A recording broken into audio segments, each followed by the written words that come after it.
downside is that it could potentially wipe us out. But let's start with the upside first. The upsides are absolutely enormous. The potential uses of this are almost unlimited. I only discovered AutoGPTs about a week ago and started writing about them. And after I started writing about them,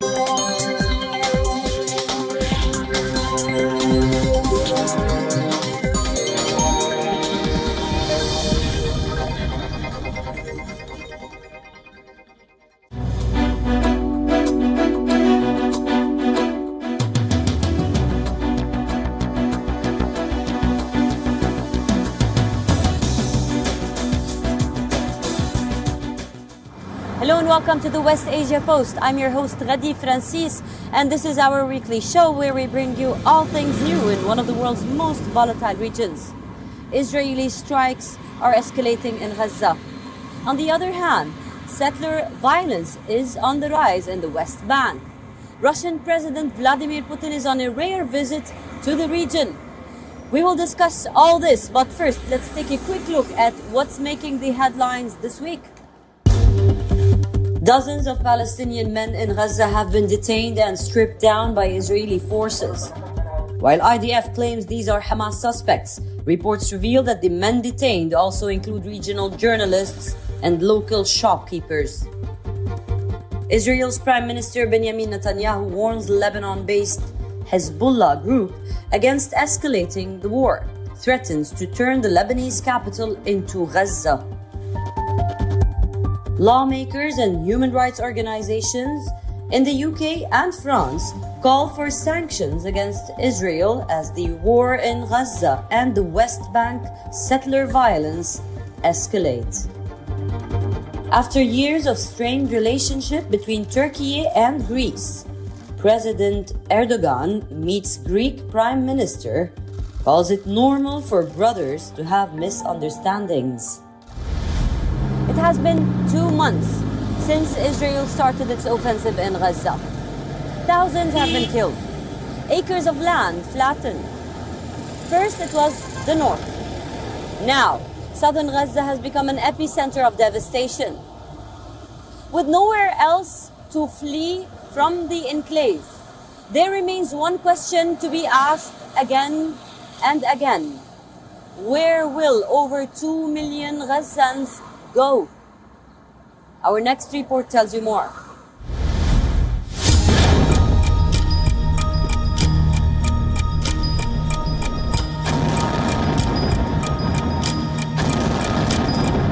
For 2 months now, bit by bit, one region after another, Gaza has collapsed under Israel's siege.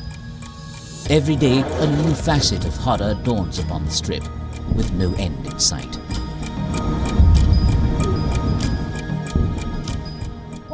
We spend all night hearing rockets and bombing. We're living between life and death. We may die at any moment. It may be our turn and our kids' turn to die next.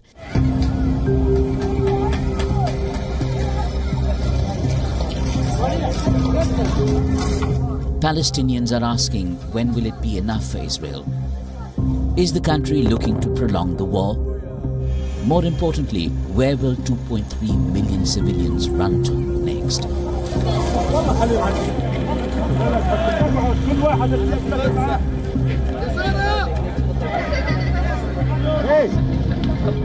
When Israel's strikes on Gaza began, the country's military rained down pamphlets warning civilians to move southwards. For weeks, the southern region of Gaza was considered relatively safer, as the IDF was focused on targeting the north. But ever since truce talks broke down and the war resumed, Israeli forces have shifted their focus and military might on southern Gaza, leaving millions in a catch-22 situation.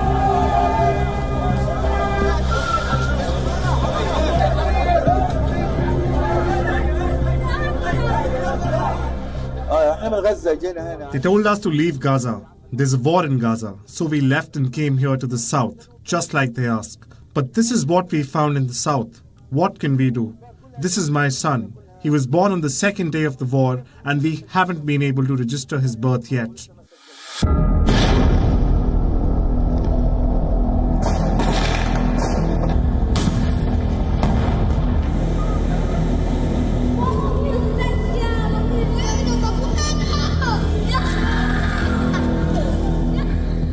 After targeting the region's largest refugee camp in Jabalia, Israeli tanks have headed down south and encircled the city of Khan Yunis. Coordinated air and ground strikes are common.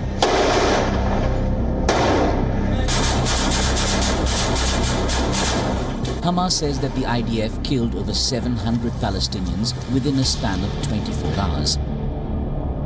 The death toll once again sees a dangerously unprecedented rise.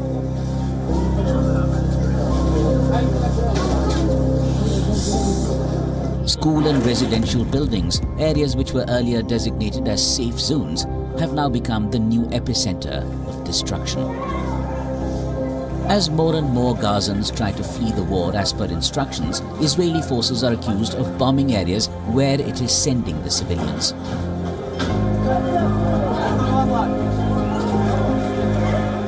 Global organizations have raised alarm over the fresh wave of horrors unfolding in the war-ravaged enclave. It's not a safe zone if it's only free from bombardment, as some zones have not been. It's a safe zone when you can guarantee the conditions of food, water, medicine, and shelter. Okay? Now, I've seen for myself, these are entirely absent. You cannot overstate this. These are tiny patches of barren land, or they're street corners, they're sidewalks, they're half-built buildings. There is no water, not a little bit. There's no water, no facilities, no shelter from the cold and the rain. Many regions of Gaza have been reduced to rubble. There are neighborhoods like this where no building is spared from the relentless Israeli strikes. Hamas has revealed that more than 60% of buildings and residential units have already been destroyed across Gaza. At least 2/3 of the population has been displaced, and the numbers keep rising. The homeless have nowhere left to go. Not even makeshift camps are safe anymore. But no place is safe. As we speak, some 1.9 million out of the 2.2 million Palestinians have been displaced and are being pushed into ever-diminishing and extremely overcrowded places in southern Gaza in unsanitary and unhealthy conditions. There appears to be no end in sight, and a pertinent question remains unanswered. Where will the Gazans go? On the other hand, still in Palestine, the West Bank is facing a different kind of siege. Israeli settlers are scaling up their attacks on Palestinian residents, with the IDF continuing its raids in the region. Here too, hospitals and schools are targets. Take a look. Gaza may be at the epicenter of this war, but another predominantly Palestinian region is simmering under a wave of violence. Israeli settlers in the West Bank have triggered large-scale unrest, destroying homes and neighborhood schools. The West Bank has been a volatile region for decades. Clashes between Israeli settlers, Palestinians, and the IDF are not uncommon. But since the October 7 assault by Hamas, the violent attacks on Palestinians, including raids by Israel's military and fatal shootings, are rising sharply. Palestinians in the West Bank are facing illegal detention, limitations to physical freedom in their own home, and overnight raids across homes and hospitals alike.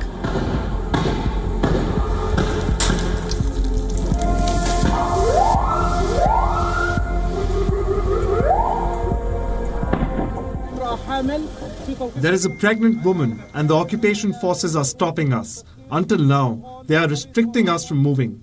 We have an injured person here or a patient here. Sorry. Who is standing in the rain, restricting him to enter the ambulance until they are done searching it?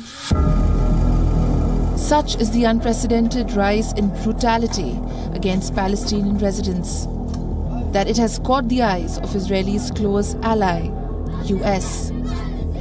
The United Nations has announced a visa restriction on individuals perpetrating violence in the West Bank.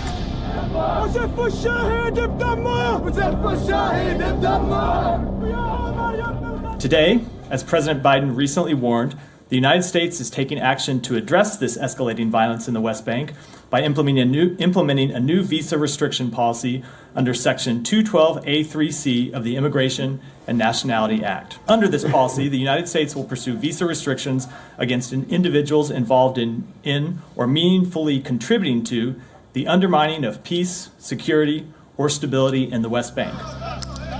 Shortly after US State Department's announcement, Belgium followed suit.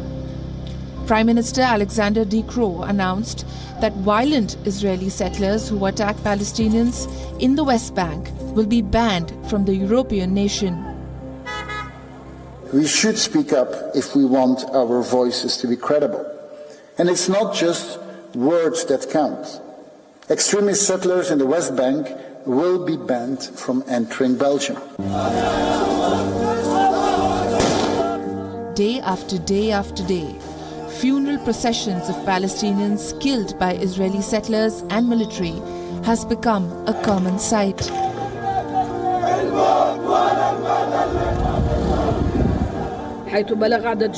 There is an increase in the assaults of the Israeli occupation forces on hospitals and health centers, paramedic teams and vehicles in the West Bank. Where the occupation has escalated its targeting of hospitals, besieging and raiding them, while attacking ambulances and arresting the wounded. The number of West Bank civilians killed since October 7 has already exceeded the total death toll of 2022. And this violence continues to escalate in spite of no official presence of Hamas in the region. On the other hand, with a lot going on in the region, the waters of the Red Sea seem to be tense as well. On one side, you have the Yemeni Houthi rebels Ansarullah targeting and captivating Israeli-affiliated ships. On the other side, you have the United States possibly increasing its presence. Our next report tells you more about what's happening in one of the world's most important trade routes. Take a look.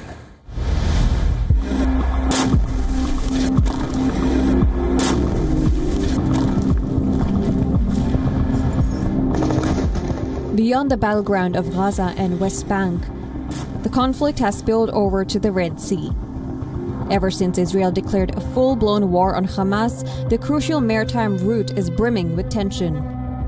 First came the fleet of U.S. destroyer ships, which the White House sent to the Red Sea as a show of support to Israel after Hamas's deadly October 7 attack. But as Israel's siege on Gaza turned into a dire humanitarian crisis, West Asia's axis of resistance backed by Iran have launched retaliatory attacks on Israel. The axis of resistance includes rebel groups and militia from Yemen, Syria, Lebanon, Gaza, and Iraq.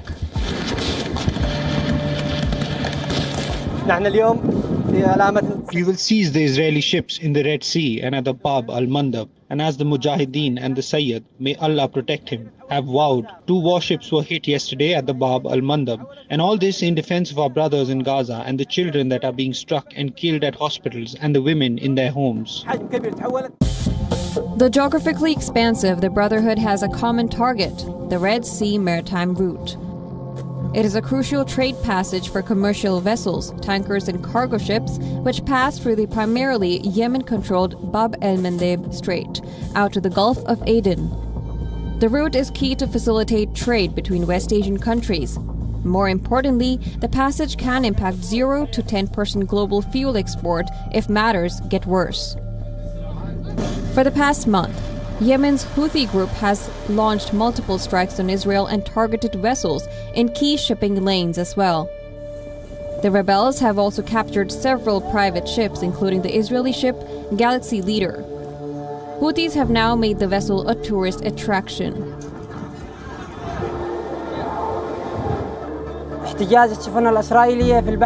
Today we are on board the Israeli ship, the Galaxy Leader, that has turned into an attraction. Instead of being a shipping vessel for the Israelis, it turned into an attraction for Yemenis from all provinces. A big number of Yemeni people are touring it every day.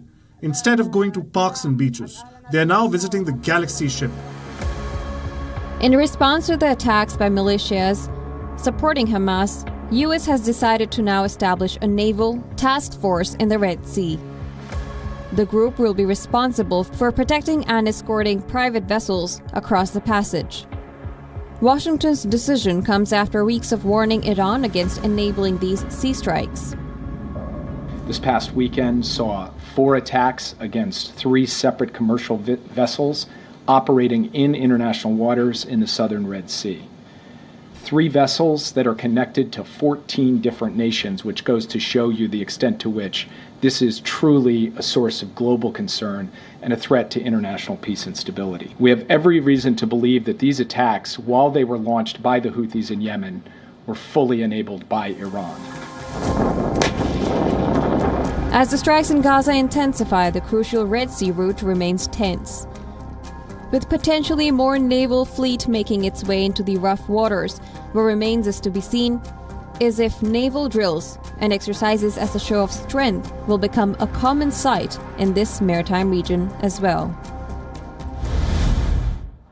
Russian President Vladimir Putin is on a rare visit to West Asia, and on his mind are 2 things: oil and Gaza. Will Vladimir Putin be the unexpected voice of rationality in the region? Our next report tells you more. In a rare wartime visit to Gulf nations, Russian President toured West Asia this week. The first stop was the United Arab Emirates on Wednesday. This was followed by Saudi Arabia. It was Putin's 3rd visit outside the former Soviet Union states since the Ukraine war began. Putin's visit had a 2-fold purpose. First, to make Russia's presence felt on the global stage, and second, to further Moscow's oil diplomacy in the face of sliding oil prices. Putin flew in escorted by 4 fighter jets, while Abu Dhabi threw a welcome to the Russian president, replete with pageantry. Military jets trailed smoke, drawing the Russian flag in the skies, while camel and horse cavalry guards lined up the way, as a full cavalry escort and a motorcade brought the Russian president to the presidential palace.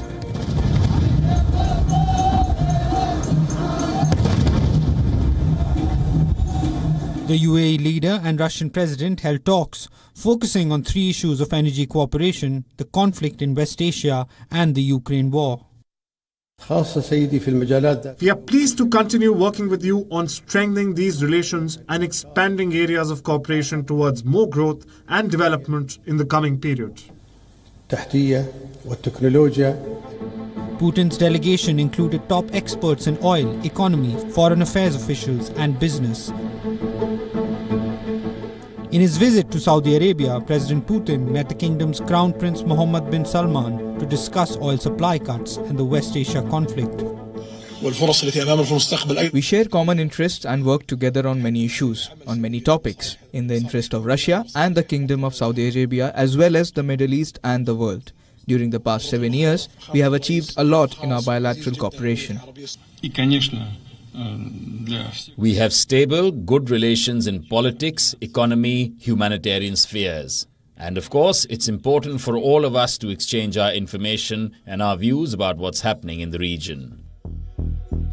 In their joint statement, the leaders urged oil producers to stick to pledged supply cuts. The oil grouping had announced supply cuts last week. Russia said it will cut down oil exports by 500,000 barrels a day between January and March, while Saudi Arabia pledged to slash production by 1 million barrels a day. Other group members like UAE, Oman and Kuwait also announced supply cuts. The Russian leader also extended an invitation to the Saudi royal for a Moscow visit. Back home in Russia on Thursday, Putin received Iranian President Ibrahim Raisi. The discussions focused on the Israel-Hamas war. It is very important for us to exchange views on the situation in the region, especially regarding the situation in Palestine. What is happening in Palestine and Gaza is of course genocide and a crime against humanity. The Russian president also praised Moscow's ties with Iran. For Washington, the growing defense ties between Tehran and Moscow have been a constant worry. And while the geopolitical outcome of Putin's meetings remains to be seen, What is undeniable is Russia's clear intention to be a key player amid the West Asian conflict. In the neighborhood of a raging battleground, life goes on as usual. I'm talking about Saudi Arabia and about the third edition of the Red Sea Film Festival. Take a look at this star-studded event. Jeddah has rolled out the red carpet.